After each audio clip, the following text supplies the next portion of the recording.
So I took a cruise on an adult-only cruise ship, and the company that happens to own this vessel just so happens to be the only adult cruise line operating within the United States. From sex and drag shows, mood lights in the room, pool parties, no dress code, this cruise experience is unlike any other. And even though this is one of my favorite lines, it's definitely not going to be everybody's cup of tea. The company that owns the adult-only cruise ships calls themselves the game-changer cruise line known as Virgin Voyages. They decided to make their big debut around 2020. As most of you know, that was obviously some bad timing, and they belong to a group of companies known as Virgin Group. Within that group, you have Virgin Records, Virgin Atlantic, Virgin Galactic, the rocket ship company, and 40 other companies. However, Virgin is more so there for the branding. There's a company known as Bain Capital that is the initial investor and true owners of all of the cruise ships. They have four total, debuting between, well, 2020 and 2024. As of right now, the operating cruise ships are the Scarlet Lady and the Valiant Lady. I have been on both. And then this year in 2023, they have the Resilient Lady, and then next year debuting their fourth ship, the Brilliant Lady. The ship that I will be sailing on for today's video will be the Scarlet Lady. She was built in 2020, cost $700 million to build, has 17 decks, and holds 2,800 passengers. We'll go over the aesthetics or the overall look of the ship in just a bit. My cruise will be a 5-day Caribbean cruise out of the largest cruise port in the entire world, Port Miami. I would have two ports of calls or two destinations, which would be Costa Maya, Mexico, as well as a private beach club over in the Bahamas. Bimini to be specific. My cabin would be a central sea terrace, aka a balcony, located on deck 14, and the overall cost for this balcony stateroom would be just over $2,400 after port fees and taxes. Do keep in mind that Virgin Voyages is what you would consider somewhat of a premium line, which means that your gratuities or tips, your basic Wi-Fi, and your restaurants are already covered in your initial booking price, which means you won't have to pay any additional money on board if you don't want to. On embarkation day, once I arrived to Port Miami, Virgin Voyages has its own brand new port known as Terminal V. It's very beautiful, it's red, and it's very alive when it comes to the overall aesthetics as well as the people, the port workers that are there with you. It's almost like they feel like they are going on the cruise with you. I don't know how they kept up that energy, but I absolutely loved it. The process once you got into the terminal was pretty smooth, quick, and efficient. They give you a wristband, which is going to be how you pay for everything on board the ship, as well as have access to your stateroom, suite, or cabin. And well, once you get on board, things are a little overwhelming. Just think of it somewhat like a mega ship. You don't really know what to expect, you don't really know what to do. It's not exactly like being on a mega large ship. However, like I said, you're just overwhelmed because it is definitely very different than what you would traditionally see once you initially board a cruise ship. The first thing I did when I got on board was go to my stateroom, and when you get over there, it's very simple going there. They have everything divided from the right or left side, the port or starboard side, and they have it labeled A and Z. So your room is going to be on either one of the sides. When you go into the hallway, it does kind of give off like a party swingers feel because in there it's all purple, and there's other nights I'll talk about later where the hallway is going to be all red. When you go inside the room, it is definitely different if you have been on a cruise ship than your traditional cruising experience. The decor is very different. I have heard from a lot of people it's just not their cup of tea. Some people have claimed that it's kind of like IKEA furniture. The bed does kind of turn into a couch, but most people don't do that. And just overall, I gotta say, for me personally, I do like the room. It's aesthetically pleasing. It's very technologically advanced. You got this iPad that controls the entire room, and everything is electronic. There's a hammock in the room, and I overall enjoyed my balcony cabin on board the Scarlet Lady. And by the way, I do have reviews on every single room, from the inside cabin to the solo cabin to all of the Rockstar suites, here on this channel. If you guys want to check it out, I will leave a link to all of them right up here and in the description box below. Exploring the ship, I do have to say things were somewhat different than a traditional cruise ship because the shipbuilders, when they designed the overall ship, they wanted to make it not look and feel like a traditional cruise experience. However, there are some things that are all or more of the same. There is a restaurant, there is shops, there is casinos, there is a bar,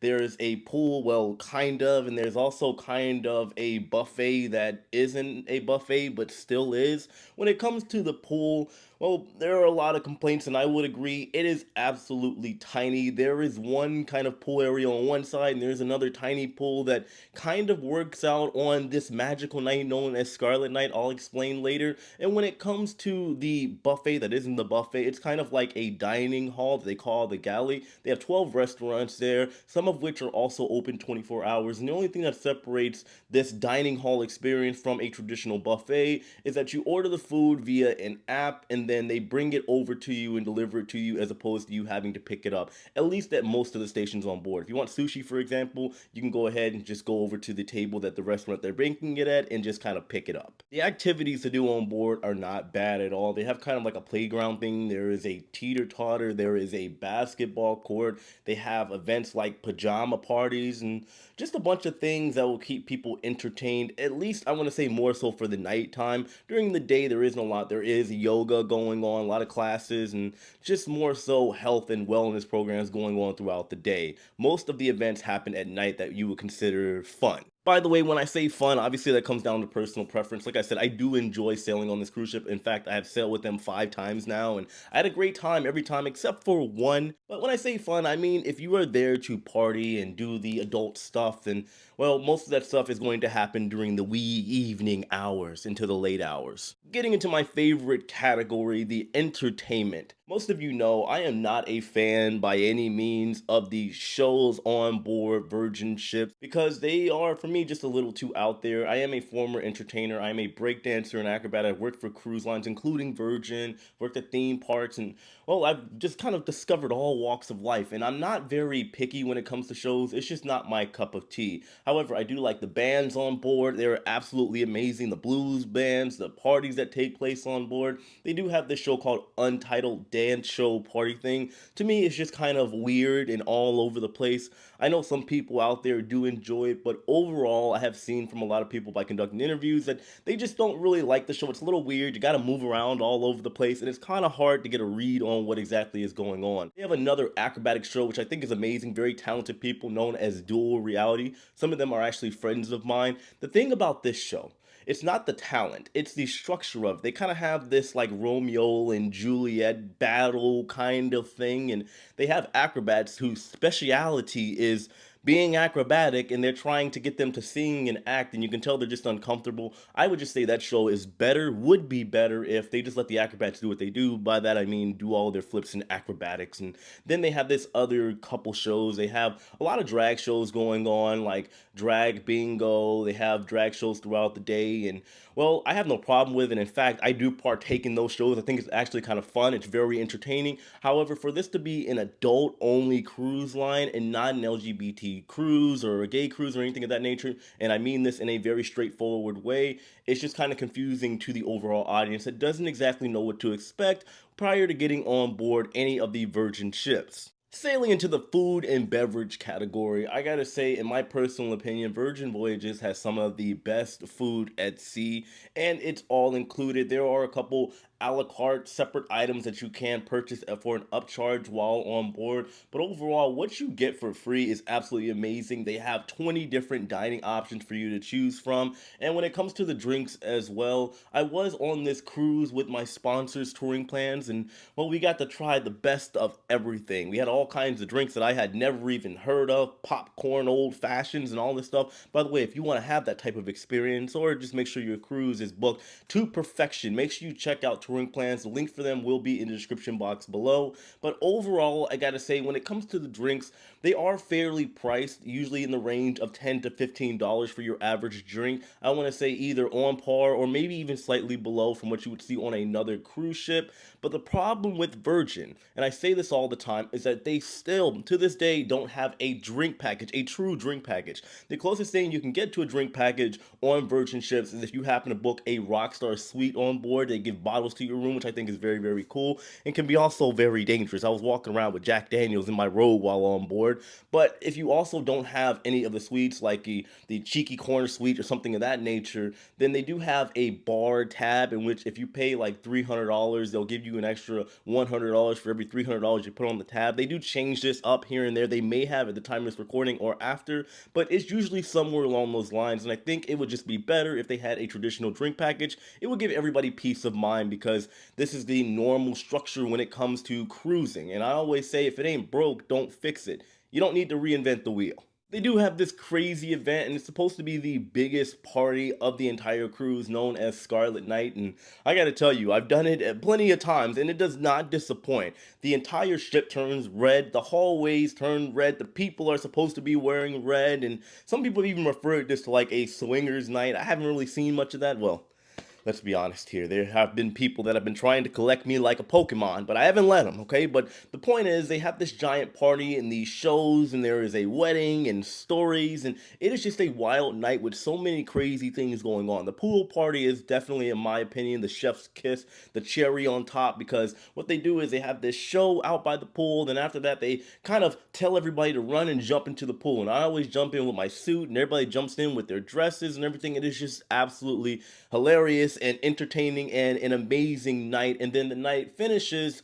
over at the Manor nightclub. It's a two-story nightclub, and by the way, the Manor is open every single night during the cruise. And it's kind of one of those situations where the vast majority of people on the ship as passengers are kind of there to party. So the overall, at least on the bottom deck for the party, the nightclub over at the Manor is usually pretty good every single night. That part I like as somebody that does enjoy partying. Briefly touching on the ports, because I will make a full-fledged video about cruise ports. All the more reason for you guys to hit that subscribe button along with the notification bell. That way you get notified whenever I make these videos. We did have two ports to call. One was in Costa Maya, Mexico. It's not my favorite, unless you're taking like an excursion or going to like Maya Chan, any of the all-inclusives. To me, Costa Maya is okay. It's beautiful if you haven't been to those kind of places, but I'm in Mexico a lot, so I'm a little biased, but it's not Cozumel. I prefer Cozumel over Costa Maya. Still, pretty cool place. But then we go over to Bimini in the Bahamas, and Virgin has this beach club, which I think is absolutely amazing. It's a giant pool over there. There is a beach. There's a beautiful view of the ship, and it's just overall an amazing experience. But one thing I do want to highlight when it comes to Virgin is just their impeccable timing and structure of the overall cruise. Maybe not this cruise in particular, but I want to say just as a whole, and specifically when I went on the Valiant Lady over in Barcelona, they planned everything out so well. As a premium cruise, I do believe that they should structure everything to the point where everybody gets enough of everything. And one thing they do try to prioritize is making sure everybody gets their fill, enough time in the ports of call. When I was over on the Valiant Lady over out of Barcelona, they structured everything so we went to Cannes and Ibiza. By the way, these are very premium party places over in Europe. They structured and spaced everything out so people could have a nice break in between Cannes and then Scarlet Night, and then also going to Ibiza as well. And they do the same thing over in Costa Maya or wherever port they go to, even over in the Caribbean. They structure it so that you get plenty of daytime and even a little bit of night. If it's a party city, then they're going to do an overnight. And for me, I just absolutely love that part about Virgin. I don't think any other cruise line does it like them when it comes to that specific category. Just to give you a general overview, I would say Virgin Voyages is without a doubt one of my favorite lines. I will sail with them more here in 2023, as well as their new ship, for example, like the Resilient Lady over in Greece later on this year during the summertime. But overall, when it comes to Virgin, they are not perfect by any means. I've had my run-ins and issues with them like many have, and well, it's a giant company. There are going to be kinks that need to be worked out. They're a brand new cruise line, but I will say, like I always do when it comes to Virgin Voyages, as long as they listen to customer feedback and really listen and work on their customer service, they are going to be one of the best. I want to say maybe not the best, if not they could be the best, but maybe within the next 5 to 10 years, they are going to be top of the line as long as they make some structural changes here and there. But overall, I do like the line. I'm excited to sail with them once again. And well, I would imagine all of you out there, if you do happen to sail with Virgin Voyages, you would have a pretty decent experience, or not. But I do want to hear your thoughts on Virgin Voyages in the comment section below. Have you sailed with them? If you haven't, is there a reason why you haven't yet? Or do you just flat out just kind of write them off as this isn't for you after what you have seen via videos and reviews like mine? Let me know your thoughts on Virgin Voyages in the comment section below. Thanks for watching this review, guys. As usual, know that I love and appreciate every single one of you. Hit that like button on your way out. Subscribe if you haven't already, and I'll see you later. Take it easy.